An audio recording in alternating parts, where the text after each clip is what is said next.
This is Good Morning Uganda Extra.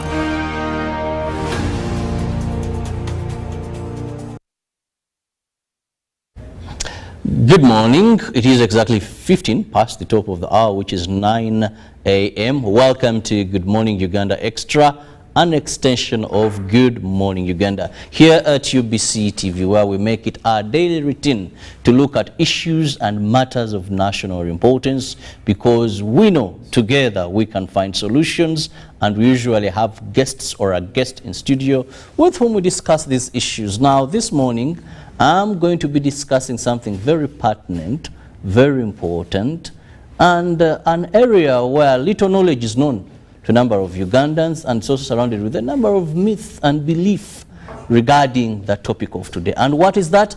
We're going to be discussing albinism.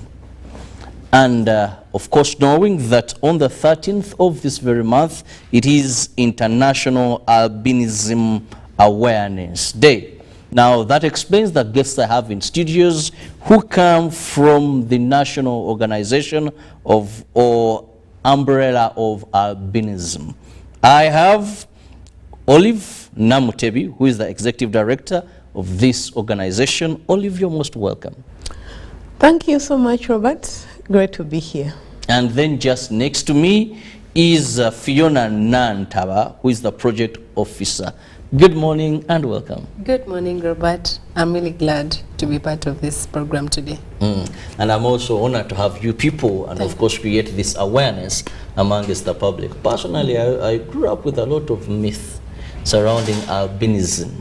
And now I know that whatever was or not cleared, at least I'll have it today. Sure. But I want to begin with Olive. Even before we go to the International Day and celebrations, let's first create awareness and understanding of albinism. What is this? You know, some, is it a disease? Some, is it, allow me go to the some extreme, because it is all about awareness. Yes, of course. Is it something that happens as a fault, or, you know, there's so much surrounding that, but I know you're in the right position to clarify and explain some of this. Thank you so much, Robert. And indeed, that's one of the things that I like discussing, because I am a person with albinism. How unfortunate it can be that people don't understand who you are. And for fellow persons with albinism who don't know who they are. Yes. You know, and you live in a body and you are looking different, and you also wonder. Albinism, as a matter of fact, is a condition that is inherited from both parents. Your mother and your father must carry a gene, the albinism gene, for you to look like me. It is genetic, passed on from generation to generation. It is a recessive gene. You know, we have, the scientists know, a dominant gene and a recessive gene. So albinism is recessive. It can, let's say, take 3-4 generations and then it surfaces. Olive today has the gene of albinism. My children definitely will be carriers of that gene. And in the unlikely event they meet someone who is a carrier of the gene, they have 25% chance to produce a child like me. Both parents. Why I emphasize this quite often, it's the woman who has, you know, the big stomach to show that she's carrying a baby. It is left to the women to carry, quote unquote, the burden of albinism. Okay? Yet both of you must carry this gene. The man brings Y, the woman brings X. That's science, you know. You know. So we are a product of both people. You deserve a pat at the back and a handshake, because you really explained it very well. Thank you. And of course, I associate with that very clearly. For many of us now, sickle cells, when people are used to sickle cells, I'm a sickle cell carrier. And if I don't do a test, I have a possibility good I did it to do that. So when you talk about these recessive genes, I kind of connect very fast I can to imagine. what happens. And I love the fact that you've said both parents must have these genes. Both. Because most of the times you hear someone say, oh, yo mchara azalaba. Mchara azalaba. You know, at the end, yet we exonerate ourselves Thank you. as the man. Oh, well explained. Now, when we talk about this gene and of course someone being an albinism, how, if we, I don't know if you've done research, I want to ask Fiona here to know the percentage of, or how many people, the population, because sometimes awareness, government action takes to know numbers. How common is this incident in Uganda? Because this will give us then another stepping stone on urgency or something like that. Okay. Thank you so much, Robert. And that's really a good question to look at. Yes, as albinism umbrella, we've tried to do some research, looking for, like, trying to know the numbers of persons with albinism. We're also aware, without numbers, it is really hard to plan for something that you don't know. And it is approximately 20,000 persons in Uganda with albinism. So it's really a big number that we try to identify in the different regions of Uganda, the 4 regions of Uganda. Yeah. Okay, 5 regions of Uganda. The 5. Okay. The 5 and regions. now we look at about 20,000. That's fairly a big number. Now, Olive, how is public perception? I grew up, I told you, this may be funny, but many people, when they see Olive, when they see Fiona, it is wealth. Sure. In our Africa tradition. Bring me this, it is wealth. There is someone watching and say, that is wealth. And we even have sayings, even when someone departs, you can never wake up and say this is the burial ground and all that. But not to go to that, we are trying to, what is the public perception? Have we accepted, like you've explained, have we accepted this? Yes, these are human beings away from some communities in Africa, not only Uganda, who have their own perceptions of that. Globally, and the figure Fiona quoted was also a global estimate. As the albinism umbrella, we've done some research as well, but we want the government of Uganda, UBOS, you know, to do something and they stamp. But the public's perception is grossly negative, you know? Even if, for my own sake, I've been in this space for the last 15 years, trying to create awareness about this condition. Because, and this is again a personal opinion, that we explain away what we don't understand in myths and misconceptions, you know? You've alluded to some of the myths that happen. I believe 50, 70 years old, whichever, because it's a rare condition. People would wonder, you know, you are 2 black parents, you have a child who is white, something has happened to you, eh? as this couple, you are an outcast. So that brought so much stigma of even to the family itself. It brought so much discrimination for that person and the entire family. I'm speaking to almost 90% of men who father children with albinism deny responsibility.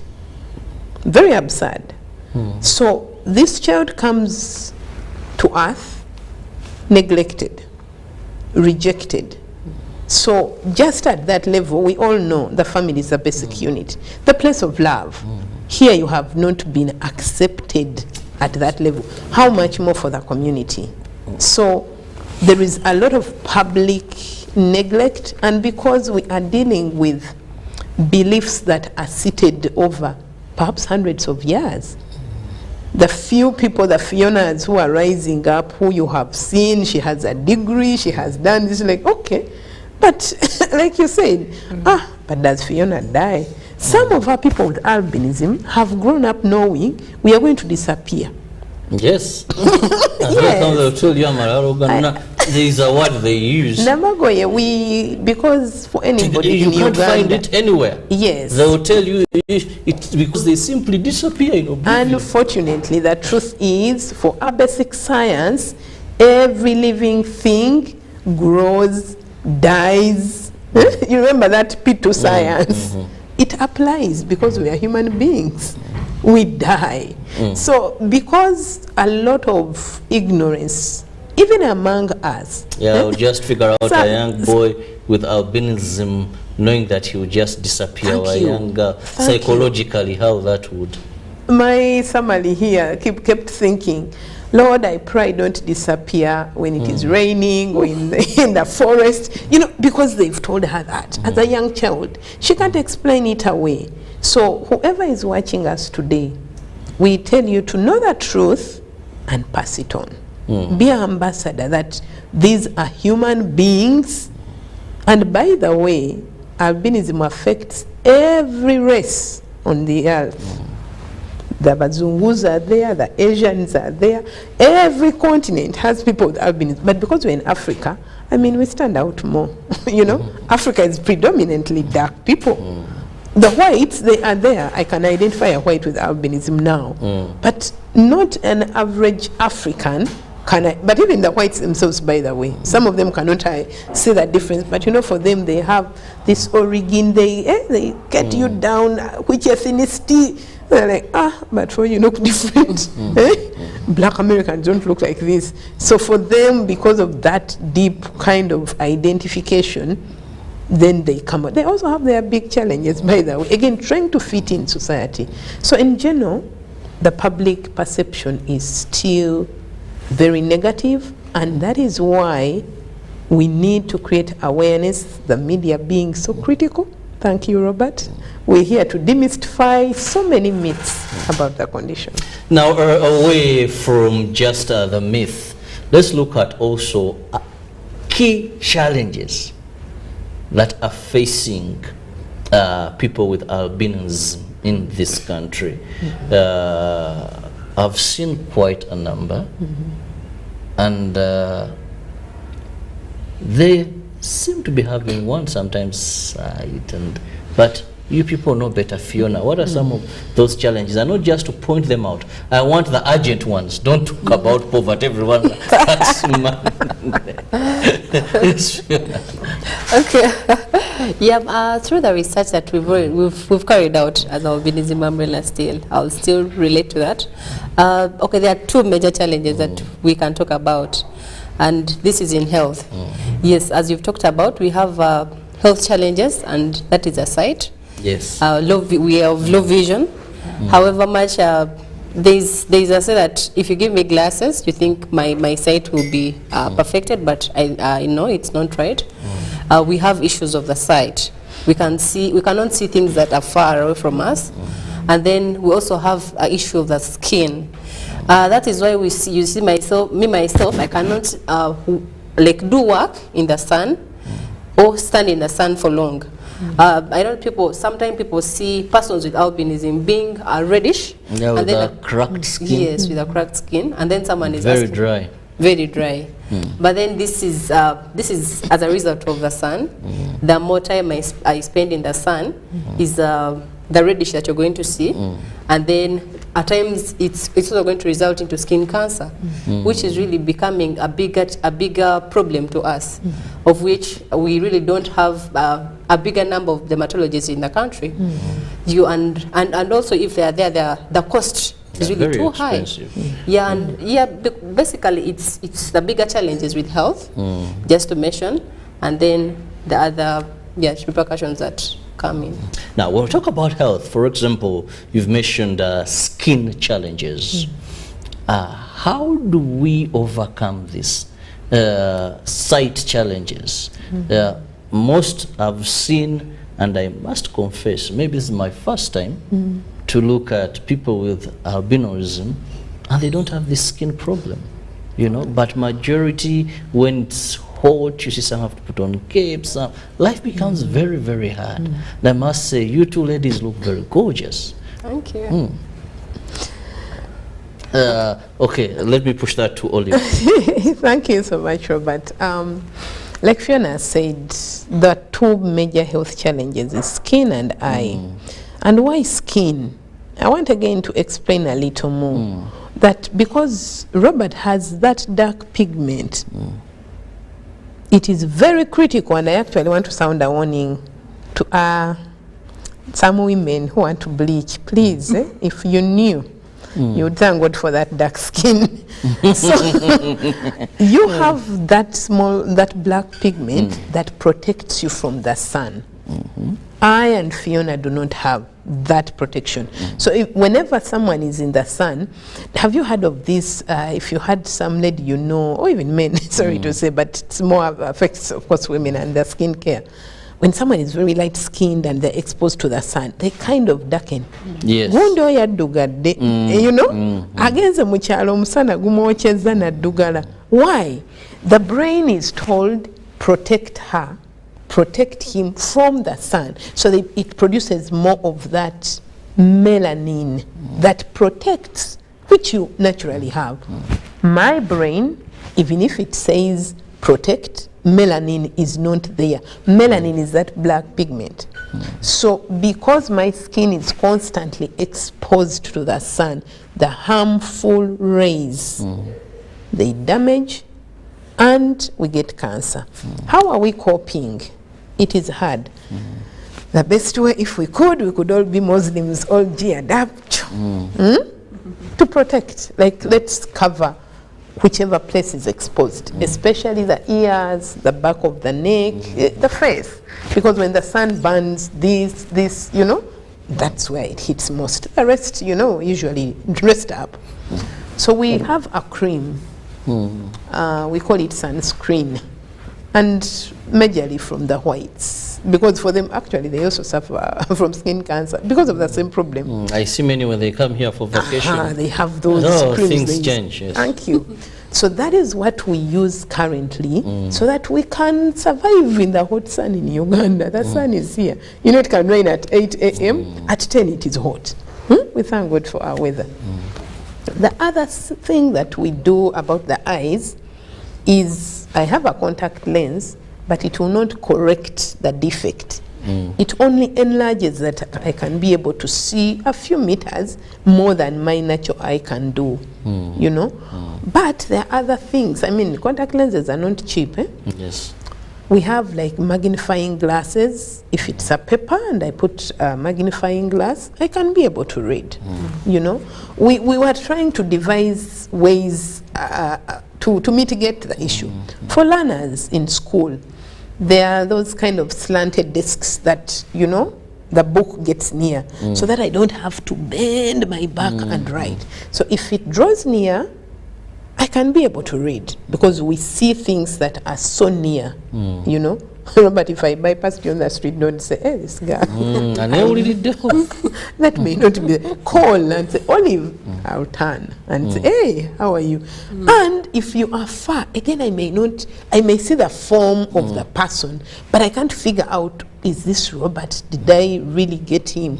So we try to do those coping mechanisms, but they're also very expensive. I don't know how many magnifying glasses, how many of us even have the sunscreens. As Albinism Umbrella, we've tried. Ask for donations and a cry to our Ministry of Health. Until it is done, we'll keep saying about it, that let sunscreens be on the essential drug list, because for us it's a drug. It was once a cosmetic. Can you imagine? And you know the taxes for cosmetics. We thank the 10th Parliament that we lobbied and that taxes were waived. But even now, go to First Pharmacy and all this, because there are not many who have them. The minimum you can get a good, not even good because there are few, whichever is there. You have a sunscreen, whatever they have, they would give you, is 40,000 Uganda shillings. No. Please do your research. 40,000 now I'm looking. 40,000 Uganda shillings for a tube that is like 100 mils. Oh. And guess how long I can use that? 2 weeks. You know that poverty index. The rest is history. Wow. Quite moving listening to some of these. And of course, I will also sound the drum louder that we can have these on the list of essential medicines. If we have a tax holiday for them, or we exonerate them from paying tax, then they could be relatively cheaper, but also have a regulation. This is a must that ensures our brothers, our sisters can't get this sunscreen, because most of us can testify to this fact that there's so much of skin problems. We're in the Pearl of Africa and we have very hot seasons. So how do our brothers and sisters sail through? Allow me to go for a very short break. When I return, I still have Olive and Fiona here with very touching experiences, but also clarifying and explaining to us what albinism is, and of course refuting all these funny myths that have been running through our heads. And I find this very, very important, because you may not know that you have the genes, neither your partner knows that they have the genes. So when we come back, is there a way you can test and know that maybe there's this genetic, like I mentioned, for us with sickle cells or sickle cells carriers, at least there's a test we do. You can say, yes, beautiful or handsome, let's part ways at this, or else we may produce sicklers. We'll return shortly. Live from UBC Studios in Kampala, this is Good Morning Uganda Extra.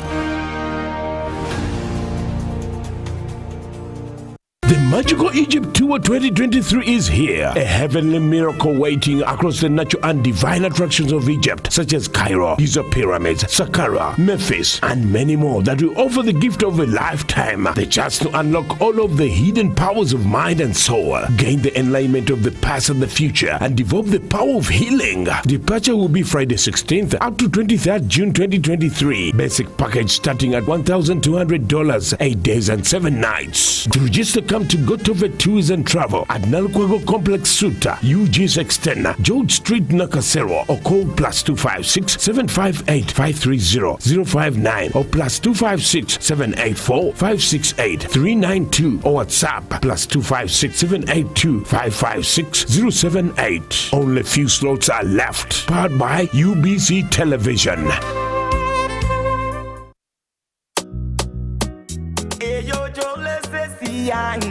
Eyange irisiti tompa bidara irisiti ojja kumpa irisiti tompa bidara irisiti ojja kumpa irisiti tompa bidara mpa irisiti yange. That's right. Insist on getting your e-receipt. It's your ticket to fantastic prizes, including motorbikes, laptops, fridges, and a fully paid 6-day safari for 2 in Uganda. Take a picture of your e-receipt, upload it to the URA website or mobile app, and you could be the lucky winner. The more receipts you upload, the higher your chances of winning. Terms and conditions apply. More details on our social media channels. Uganda Revenue Authority, developing Uganda together. Juko. Yo. Wachiko. Check the shopping, man. What's your secret? Haven't you heard of the Parish Development Model PDM? Yes, I did, but I thought it was just a talk. No, Sebatia. It is real. I and a few friends together formed a circle, accessed money from the PDM, invested in a portrait project, and now things are moving. Juko. I thought I was one of your friends. You are. But you left me behind. I didn't leave you in poverty. What you do, just visit your LC2 chairperson and your parish chief and start the process of economic transformation. Just like that. The Parish Development Model is an initiative from the government of Uganda through the Ministry of Local Government designed to transform all lives of Ugandans for the better. PDM, my parish, my development, my life.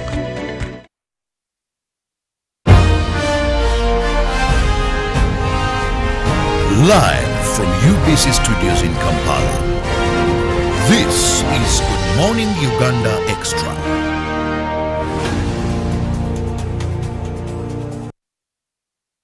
Good morning and thank you for being with us. Yes, I'm seeing that discussion is peaking.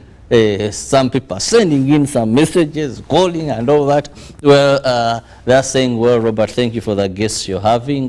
We are learning so much. And I want to thank you for being able to come out and speak and create awareness, because I've come across a number of people with albinism condition that either circumstances, but they keep behind. They don't come out. There's a reason. They are not empowered, even when you try to ask them. Like the first question I asked, what is this situation? What's this condition? Help us understand. They feel like they're offended. But when I see ladies like you coming out and saying, let's even help other people with albinism who may not even understand what it is. And this is the reality of the fact. Now, like earlier, Fiona, I said, is there like a test that can be carried out for someone to know that we may have these recessive genes and maybe we part ways, or we go into this understanding that this is a challenge that may come our way, because the good thing with this is a situation that is a condition that is manageable. Manageable. Find screens, issues like, and all is done, yes. Yeah, sure. In Uganda, yes, in Uganda it hasn't really come in, but then in the outside countries, yes, albinism tests are done, whereby you can test with your partner and get to know that we are going to give, like together, we can give birth to a person with albinism. But however, looking at the more awareness that is really happening, or that is really needed to be done, let me give an example that it is here in Uganda, and then we happen to know that if me and my partner are going to carry those recessive genes of a person with albinism, we are seeing people parting ways, but again, this is something that is really manageable. If we happen to test, if it happens, it will happen in Uganda, and the test can be done. We find ourselves having to create more awareness about that, that condition, that it is really manageable if it is done, and you find out that you are able to give birth to a person with albinism. However, in outside countries, the developed ones, yes, the tests are done. Yes. Well, we hope that one day that test will arrive in this country.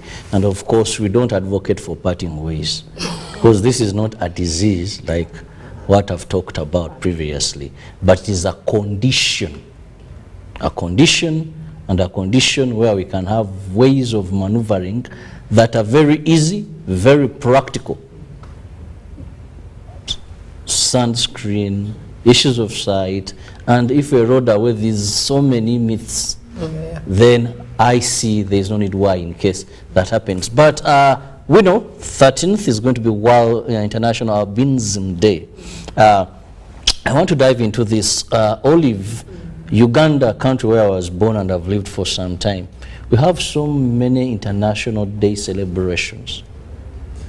And over time, I'm losing interest in them, because we see people gather, they come with written statements, they speak, we eat food, budgets that are made, the media covers, there's some talk, and we're doing the same thing over and over. So why is the relevancy, or how different is this day for sure? Thank you so much, Robert, and I like that preamble that you've given. First of all, we're in a global village, so to speak. The international days are many. It's, I think, a year or two ago that I heard of Toilet Day. There are as many international days as there can be. Can you believe yesterday was World Food Safety Day? There are many days. But to bring it home, and the reason why perhaps those days, each day has its, genesis. Yes, why did it come?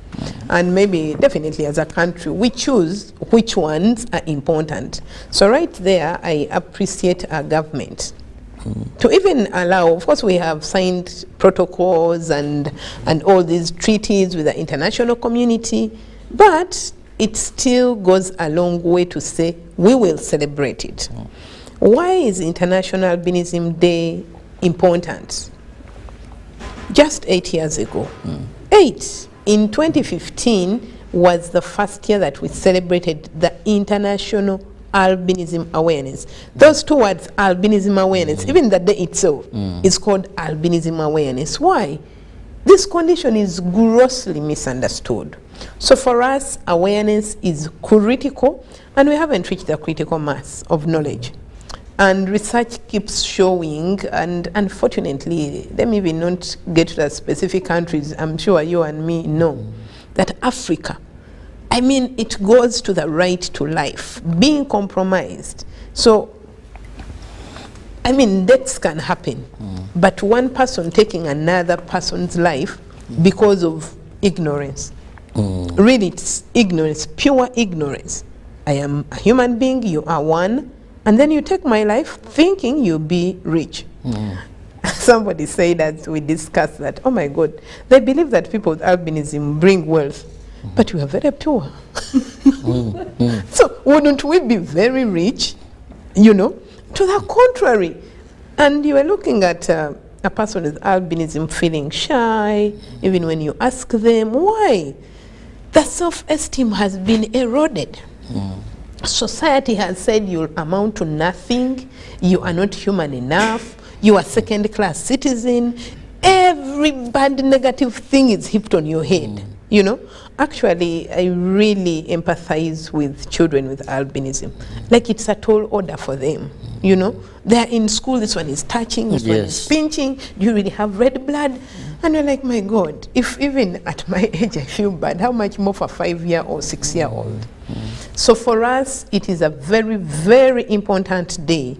And as the albinism fraternity in Uganda, I'm telling you, just 8 years. There are those like Women's Days, I think 70 years old and all that. And you see what it has done.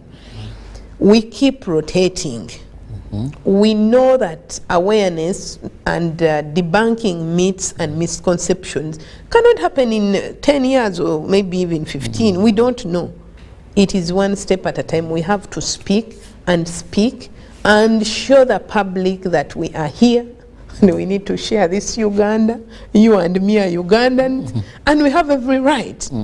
So actually, in the past 8 years, we've at least rotated in the different 5 regions. We began in the central for obvious reasons, resources and blah, blah, blah. So we began here.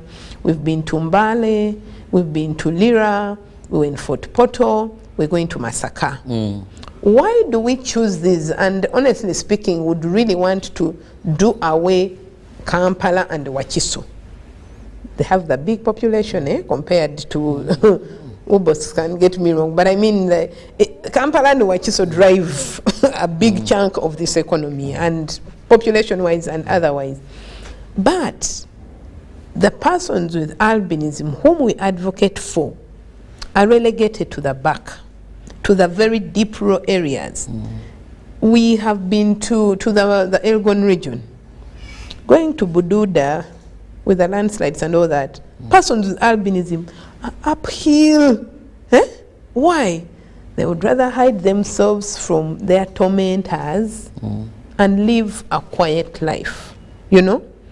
So until we go out intentional and say, hey, Olive is a person, you as a neighbor, you have a role, you know? Because we live in a community, we still have the Ubuntu, Ubuntu is still here. To make the world a better place. To make it a better place. So for us, International Albinism Awareness Day is important. It will be important maybe to 50 years. I see some countries around us that have gotten some strides. For instance, in Kenya, they had the very first MP, Member of Parliament, Isaac Mwaura. That was punching stigma. It had never happened. They have a judge. You're like, okay, how do they do it? Here, you go to Parliament, but even some be like, okay. But they have their beliefs. It's like, you know, maybe they are not human enough. And there are so many beliefs. I'm told in some part in eastern Uganda, they believe when you meet Olive or Fiona You turn back, that is bad omen, and slaughter a cow. How sad. Now a story is told, a teacher in that region meets this learner in class In the very early. and says, who has brought this thing here? This is what we are doing, that we, if possible, would go to every school, especially primary school. Yes. You know, many are enrolled, but they drop out. Teacher is not informed. The students are pinching, bullying, poverty. I mean, this is a poor woman who is paying the, is it 60,000 to a UPE school, and then the child, day one he's crying, week one, week two, the best is like, oh, I told. Chula, yes.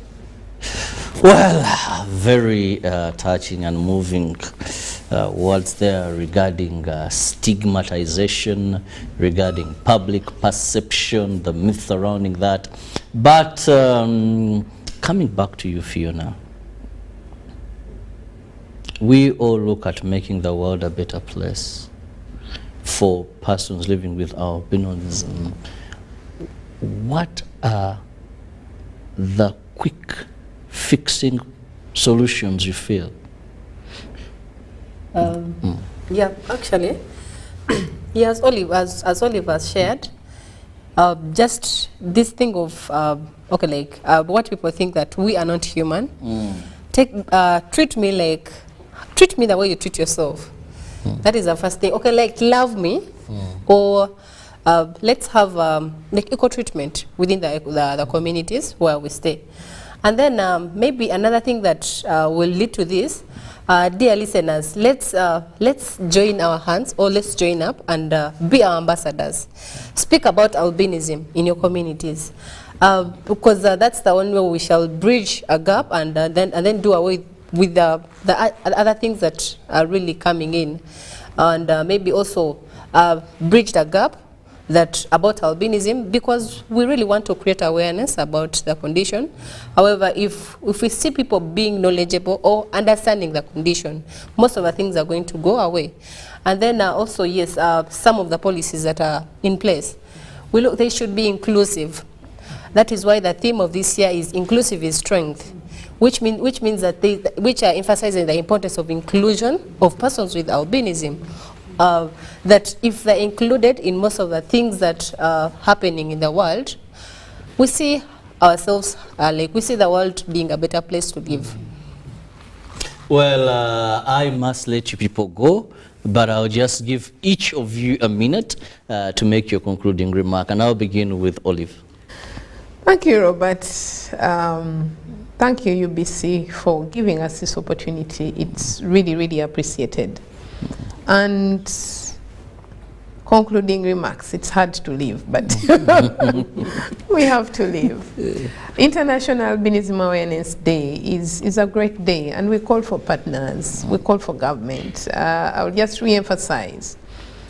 3 sections are so critical to us to make a better life. Education, we can't emphasize the need for education. Yes. So as a Ministry of Education, there are some strides that have come through, but we need more.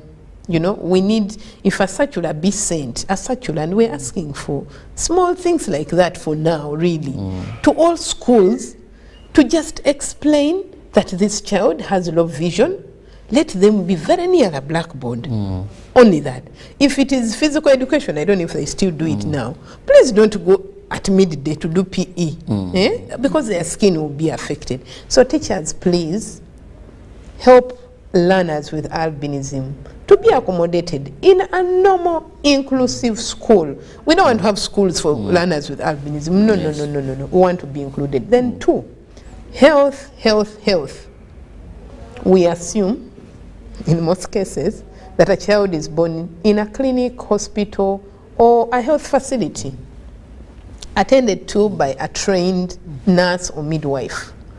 Unfortunately, our health workers, you are not doing the best. Many nurses are the very first cause of discrimination and stigma.